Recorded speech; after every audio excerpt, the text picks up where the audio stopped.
আপনার আমার সবসময় চিন্তা করা উচিত।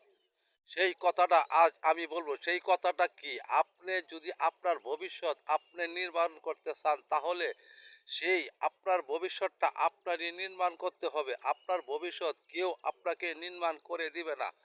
এই কথাটা ভেবে আপনি যদি আপনার জায়গা থেকে আপনার ভবিষ্যৎ নির্মাণের কাজ এবং কর্ম আপনি পরিশ্রম যদি আপনি করতে পারেন, তাহলে আপনার ভবিষ্যৎ আপনি নির্মাণ করতে পারবেন। আর যদি অন্য আরেকজনের আশায় আপনি যদি থাকেন, তাহলে আপনি কখনোই আপনার ভবিষ্যৎ আপনি নির্মাণ করতে পারবেন না।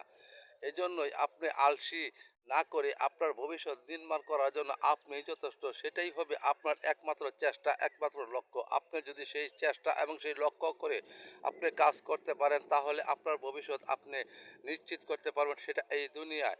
এবং আপনার পাশাপাশি আপনার হাসরের এবং পরকাল, এই ২ টা জায়গার কথাও আপনার ভাবতে হবে। এই কথাটা আপনার মাথায় রেখে আপনি এখানে কাজ করেন।